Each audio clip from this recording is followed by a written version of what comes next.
Hello नमस्कार दोस्तों, मैं लोकेश कुमार अंकुर क्लासेस में फिर से आप लोगों का स्वागत है। हम लोग पढ़ रहे थे पर्यावरण में हम लोगों ने वनों के बारे में कंप्लीट कर लिया था, लेकिन आज हम पर्यावरण में एक नई श्रृंखला की तरफ जा रहे हैं। उसका नाम है जलीय परितंत्र। कि जलीय परितंत्र के बारे में हम जानेंगे कि जलीय परितंत्र कितने भागों में बांटा गया है, कितने भागों में नहीं बांटा गया है, कैसा जलीय परितंत्र कहाँ पर है, स्वच्छ जलीय परितंत्र कहाँ है, और उसके बाद में जैसे कि होता है एक स्वच्छ होता है और संक्रमणशील, और दूसरा सागरीय परितंत्र। जो जलीय परितंत्र होता है, क्या चीज, जलीय परितंत्र को हमने 3 भागों में डिवाइड किया है। जलीय परितंत्र जो है उसको हमने 3 भागों में डिवाइड किया है। जो 3 भाग में डिवाइड करते हैं, आपको यहाँ पर 3 भागों में इसको डिवाइड करना है। जैसे कि मैंने एक तो यहाँ पर लिया है, इसको बोलेंगे हम क्या चीज, पहले हमने क्या बताया, स्वच्छ जलीय परितंत्र। नंबर 1 पे जो आता है आपका, उसको बोलते हैं स्वच्छ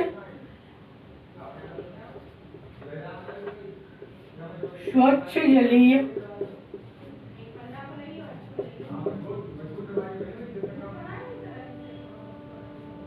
परितंत्र। और जो सेकंड पॉइंट आपका जो आता है, उसको हम बोलते हैं संक्रमणशील परितंत्र। नंबर 2 जो आता है वो होता है संक्रमणशील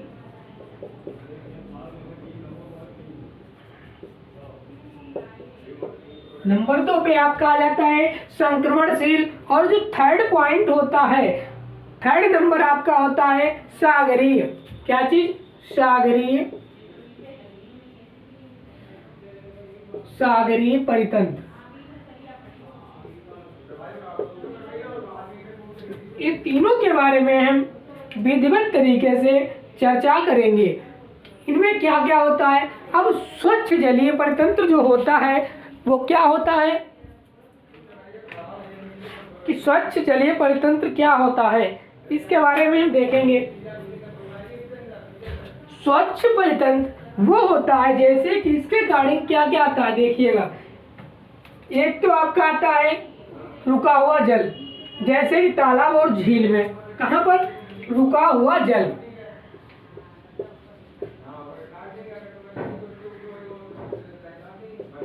रुका हुआ जल कहाँ पाया जाता है, तालाब में,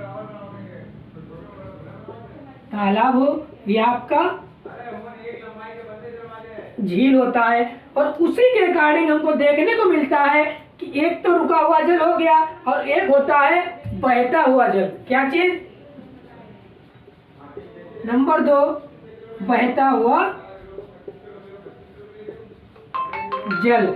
ये किस में पाया जाता है, ये किस में पाया जाता है, नदियों में।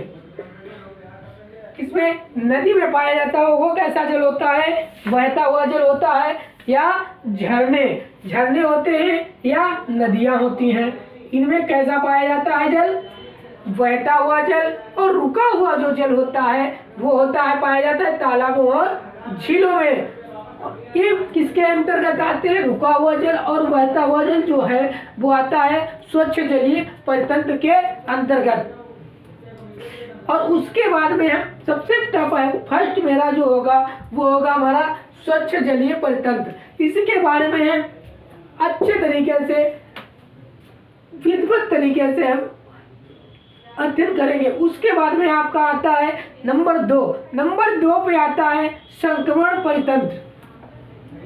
अब जैसे कि मुझे देखना है कि संक्रमण परितंत्र जो होता है, उसके संक्रमणशील परितंत्र जो है उसके अंतर्गत कितने भाग आते हैं। नंबर 1 तो आ जाता है आपका है आर्द्र भूमि। जो संक्रमणशील परितंत्र है, इसके अंदर जो पहला पॉइंट आता है वो होता है आर्द्र भूमि। क्या चीज, आर्द्र भूमि।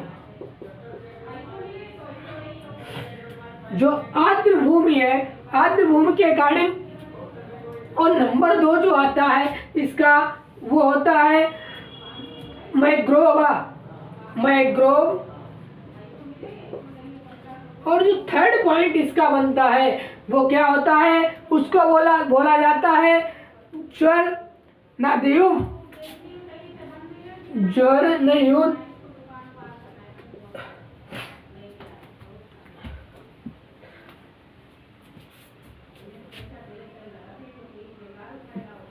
जो आर्द्र भूमि है, आर्द्र भूमि में क्या होता है,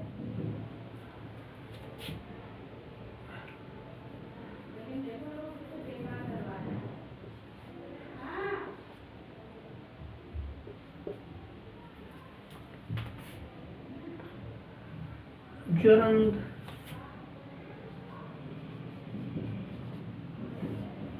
आर्द्र भूमि है। आर्द्र भूमि के अकॉर्डिंग हमको क्या देखने को मिलता है कि पानी में संतृप्त कितना भूभाग है, कितना, जैसे कि पानी से क्या चीज,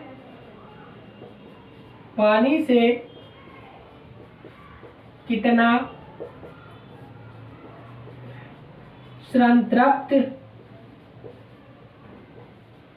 भूभाग है, एक पानी में कितना संतृप्त भूभाग है, ये किस में आता है, आर्द्र भूमि, जो कि 2 फरवरी विश्व आर्द्र भूमि के मनाया जाता है। किताब को 2 फरवरी,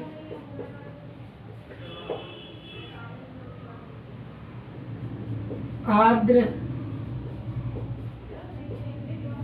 2 फरवरी आर्द्र विश्व आर्द्र भूमि, क्या चीज, विश्व आर्द्र भूमि, विश्व आर्द्र भूमि। और जो दूसरा आपका है मैंग्रोव जो है, मैंग्रोव के अकॉर्डिंग हमें देखना है कि मैंग्रोव के अकॉर्डिंग क्या होता है, इसके महत्व क्या है, इसके महत्व क्या है, इसके जो हमें देखने हैं कि महत्व क्या है, इसके महत्व क्या है, प्राकृतिक शरण स्थली जो इसकी है, किसकी, मैंग्रोव की जो महत्व इसका है, इसकी प्राकृतिक शरण स्थली जो है वो कैसी है, औषधि के रूप में हमको तट पर मिलती है, औषधि के रूप में तट के कटाव को रोकते हैं, जिससे वो इसका ये महत्व होता है, क्या चीज, कि प्राकृतिक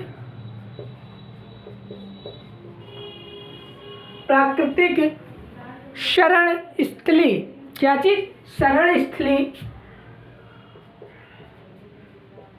शरण स्थली, प्राकृतिक शरण स्थली औषधि के रूप में, औषधि के रूप में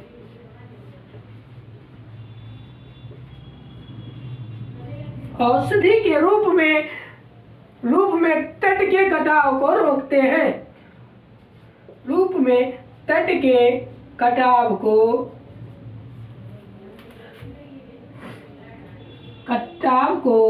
रोकते हैं। जब इसके तट के कटाव को हम इससे रोकते हैं तो क्या होता है, उसके बाद में बाढ़ नियंत्रण होता है, क्या होता है, बाढ़ नियंत्रण, जिसका बाढ़ नियंत्रण।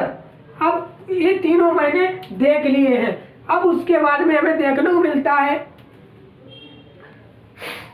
यहाँ पर जो हमने देखा था, जैसे कि इसके पिछले पार्ट में कि बहता हुआ जल या झीलें थी, नदी थी, झरने थे, तालाब थे, रुके हुए जल में आते हैं, और उसके बाद में बहता हुआ जल है वो नदी होता है, झरने में होता है।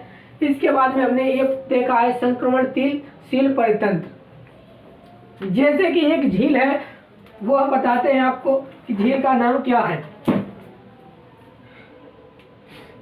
एक झील है,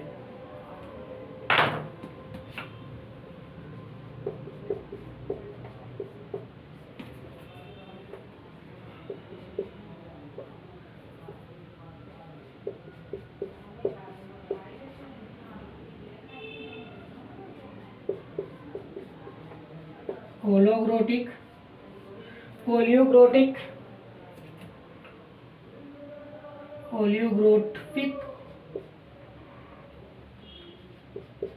ये झील का नाम है मीजोट्रोफिक,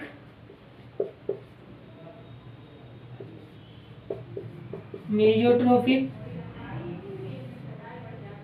नंबर 3 है यूट्रोट्रोफिक, यूट्रोट्रोफिक। ये तीनों झीलें हैं। उसके बाद में मुझे देखने को मिलता है एक वुलर झील होती है। कौन सी? वुलर झील। उसके बाद में एक वुलर झील। उसके बाद में आपको देखने को मिलेगी रेणुका। रेणुका जो है वो चंद्रलाल HP। इसके बाद में हमें आगे भी देखने को मिलती हैं काफी सारी झीलें।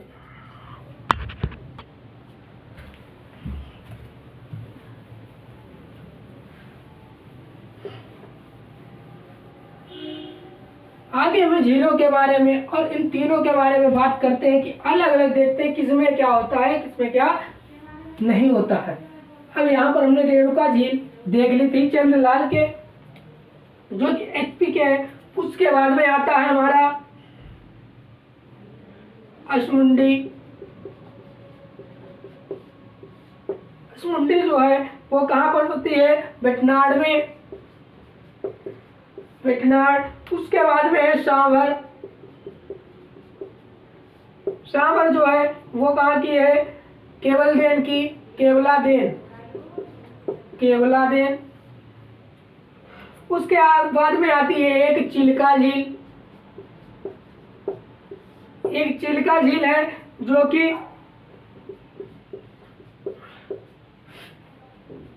भितरकनिका है। इसे क्या बोला जाता है? भितरकनिका। और उसके बाद में कोलेरू, कोलेरू। उसके बाद में है फल सरोवर। फल सरोवर एक ऐसी है, ये नवीनतम है, ये नवीनतम झील है जिसका नाम है फल सरोवर।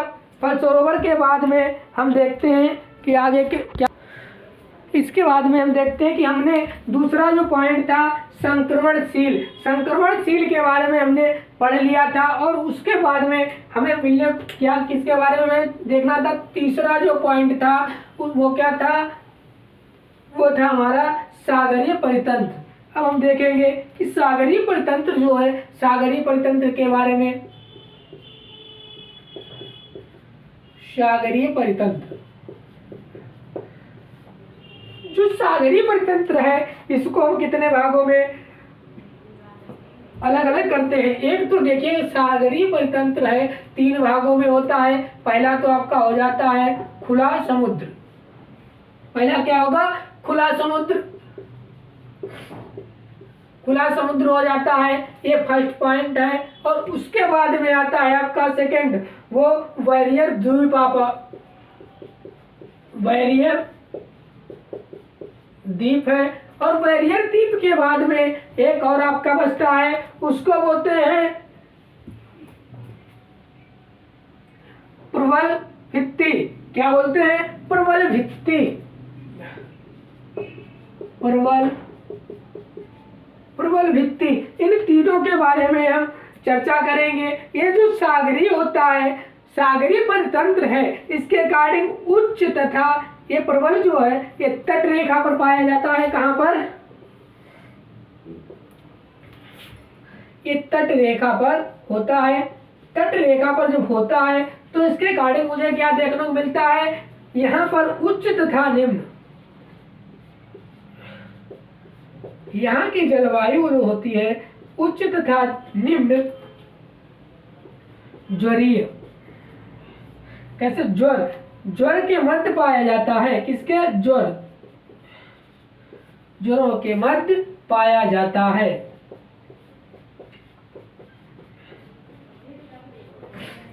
ज्वरों के मध्य पाया जाता है, जिसमें कौन कौन से आते हैं? जैसे में घोंघा, केकड़ा, घोंघा आ जाता है, केकड़ा आ जाते हैं, इत्यादि बहुत से जीव जंतु वहां पर पाए जाते हैं। अब इसके बारे में हम तीनों पॉइंट हमने समझ लिए। आपका पहला था स्वच्छ जलीय परतंत्र, और स्वच्छ जलीय परतंत्र के बाद में हमने पढ़ा था संक्रमणशील परतंत्र, और तीसरा हमारा आया था सागरीय परतंत्र। अब हम इन तीनों को एक तरफ से डीपली तरीके से पढ़ेंगे, इनके बारे में अध्ययन करेंगे कि ये क्या है क्या नहीं है, कहाँ पर कैसा क्या होता है, कैसा क्या नहीं होता है।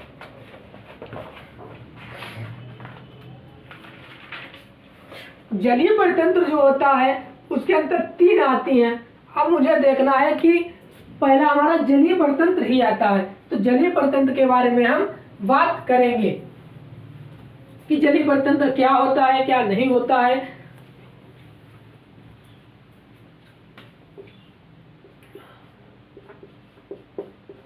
जलीय परतंत्र, हेडिंग डाल दिए जलीय परतंत्र। जलीय परतंत्र मैंने भी कुछ बताया भी था कि स्वच्छ जल का मतलब शुद्ध जल या मीठे जल का परतंत्र भी कहते हैं। मतलब कि शुद्ध जल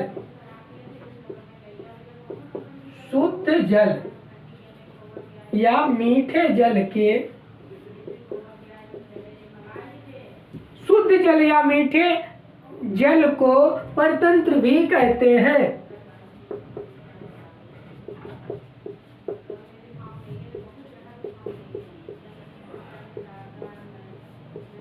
परतंत्र भी कहते हैं। उसके बाद में मुझे देखने को मिलता है कि जब इसको ये कहते हैं परतंत्र भी जिसे बिल्कुल भी खारा पानी ना हो, किसको, जिसमें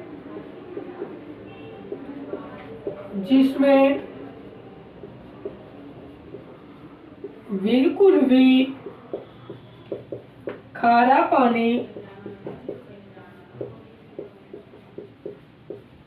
पानी ना हो, उसे हम क्या कहते हैं, जलीय परतंत्र। वह जल जो मीठे जल को, वह जल या मीठे जल को हम क्या कहते हैं, परितंत्र भी कहते हैं, जिसमें बिल्कुल भी खारा पानी नहीं पाया जाता है। इसी के अंतर्गत एक क्या आता है, हमारा आता है स्वच्छ जलीय परितंत्र। क्या आता है, नंबर 1 पे जो आता है वो होता है स्वच्छ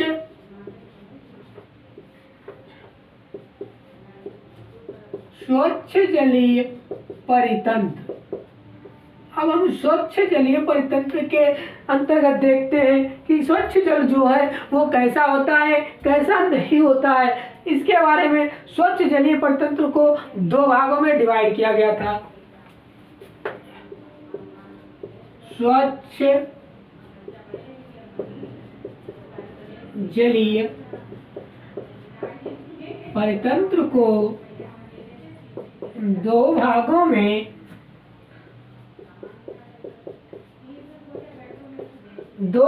में बांटा गया है। नंबर 1 आपका आता है रुका हुआ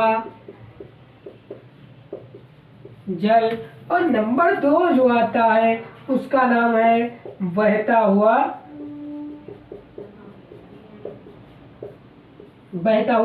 जल। मतलब कि जो बहता और रुका हुआ जल है ये कहाँ पर पाया जाता है, तालाबों में और झीलों में, और बहता हुआ जल जो होता है नदियों में होता है और झरनों में। दोनों को मैंने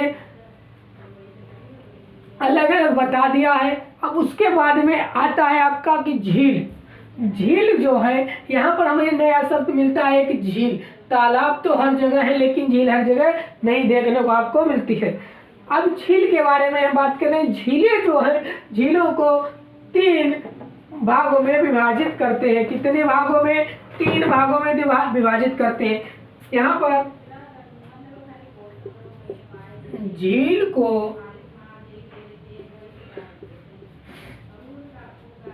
को हम 3 भागों में विभाजित कर सकते हैं। 3 भागों में विभाजित कर सकते हैं। 3 भागों में विभाजित कर सकते हैं। पोषण स्तर पर नंबर 1, पोषण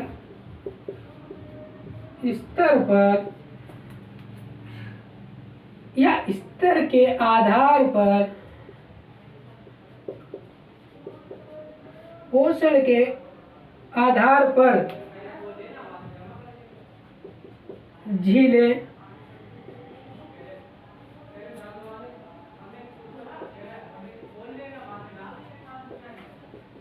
तीन प्रकार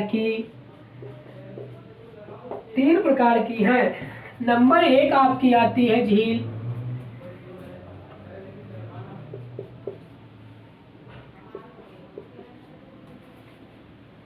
ओलिगोट्रोफिक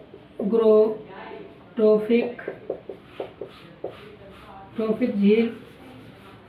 नंबर 2 आती है आपकी मीनोट्रोफिक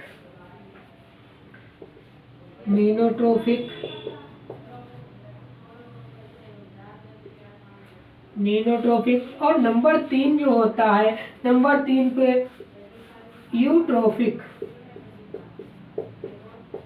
यूट्रोफिक झील।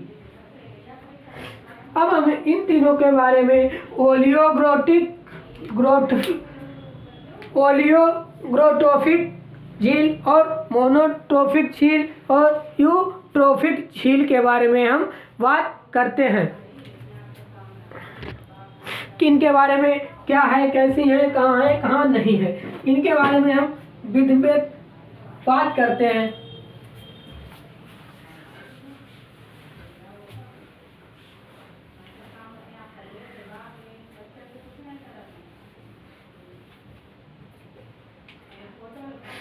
इसमें क्या है, ओलिगोट्रोफिक जो झील है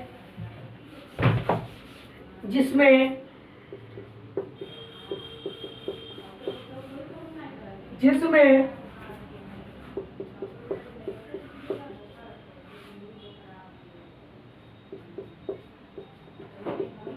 ओलिगोट्रोफिक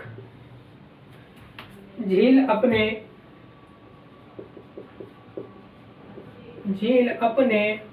पोषण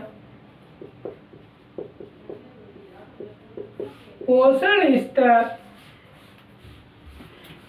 जो इसका पोषण स्तर होता है वो बहुत कम होता है।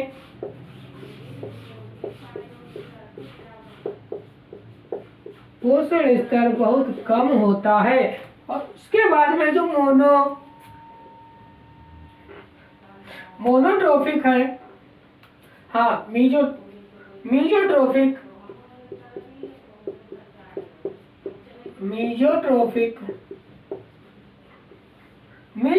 में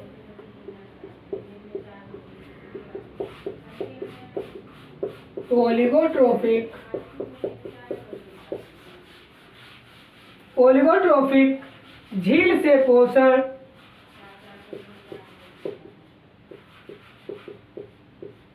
ओलिगोट्रोफिक झील से पोषण स्तर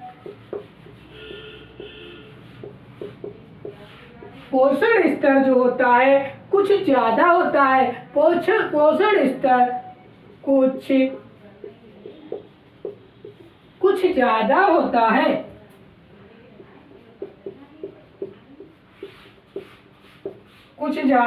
है। और लास्ट में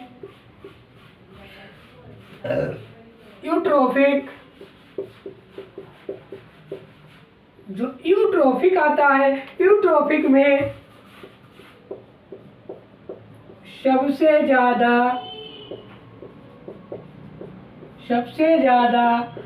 पोषण स्तर पाया जाता है। पोषण स्तर सबसे ज्यादा पाया जाता है। और उसके बाद में जो हरा पानी हमको देखने को मिलता है, कहीं भी झील हो या तालाब हो, कहीं पर भी उसमें क्या पाया जाता है, हरा पानी क्यों होता है, उसको हम बोलते हैं यूट्रोफिक ही होता है। क्या होता है, वो यूट्रोफिक ही बोला जाता है।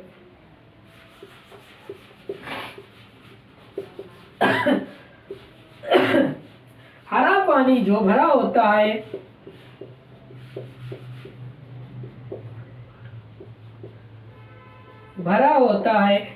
वो यूट्रोफिक होता है। वो यूट्रोफिक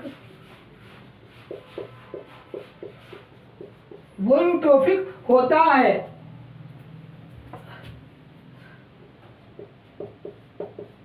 ओलिगोट्रोफिक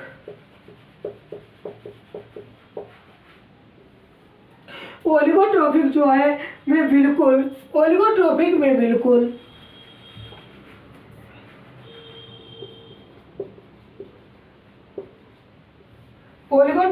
बिल्कुल साफ जल मिलेगा। कैसा, साफ जल मिलेगा, साफ जल मिलेगा।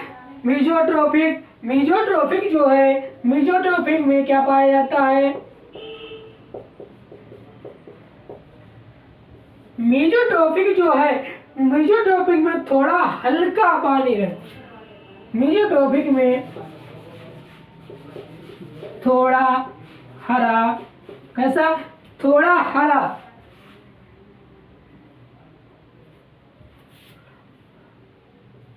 पानी दिखाई देता है।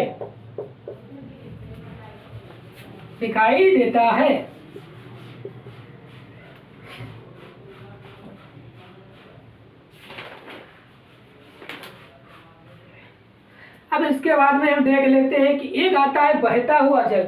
आपने रुका हुआ जल देख लिया था, लेकिन अब दूसरा आता है पॉइंट इसी में, वो होता है आपका बहता हुआ जल। बहता हुआ जल के बारे में हम भी बात कर लेते हैं, फिर उसके बाद में अगले टॉपिक को बाद में देखते हैं कि यहाँ पर आता है आपका बहता हुआ जल।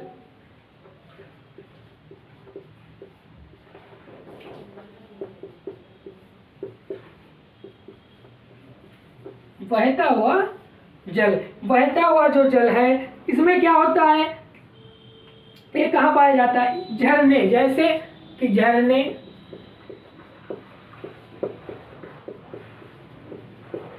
नदियों, कहाँ नहरें हो गई, नंबर उसके बाद में आ जाते हैं आपके ग्लेशियर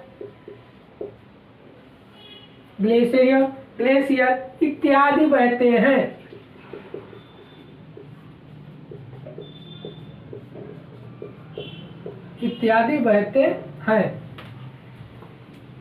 यह भी एक शुद्ध पानी होता है। यह भी एक शुद्ध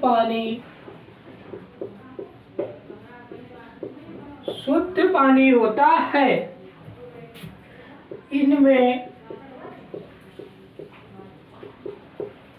इनमें खारा पानी नहीं होता है। कैसा, खारा पानी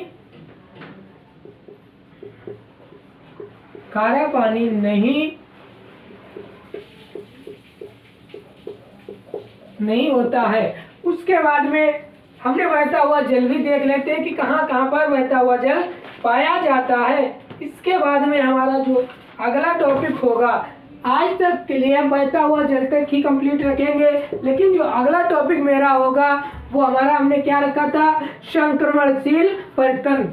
क्या था, अगला जो पॉइंट था मेरा सेकेंड पॉइंट, वो था संक्रमणशील परितंत्र। संक्रमणशील परितंत्र के बारे में हम अगले टॉपिक में बात करेंगे, अगले लेक्चर में बात करेंगे। संक्रमणशील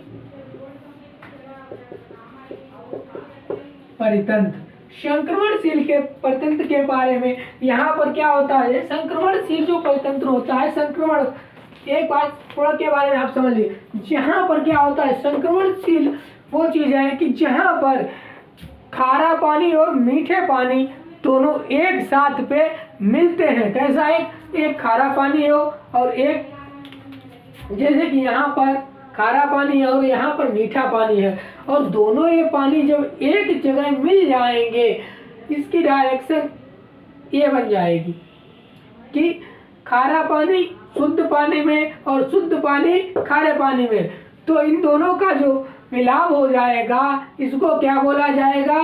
संक्रमण परितंत्र। संक्रमण परितंत्र बोला जाएगा, क्योंकि इसमें खारा पानी भी है और शुद्ध पानी है, दोनों पानी एक में मिक्स हो गए, एक में मिल घुल गए हैं, इसीलिए इसे बोला जाएगा कि संक्रमण परितंत्र या संक्रमणशील परितंत्र बोलते हैं। इसको भी 3 भागों में विभाजित किया गया था, एक तो आर्द्र भूमि और मैंग्रोवों में, उसके बाद में जल मुक्त में, किसमें? जलमग्न मुक्त में 3 भागों में डिवाइड किया गया है। अब हम इसको अगले टॉपिक में क्लियर करते हैं, अगले लेक्चर में क्लियर कंप्लीट करेंगे। आज के लिए इतना ही। वीडियो को देखने के लिए धन्यवाद। ज़्यादा से ज़्यादा वीडियो को लाइक करें, शेयर करें और सब्सक्राइब करें। ओके।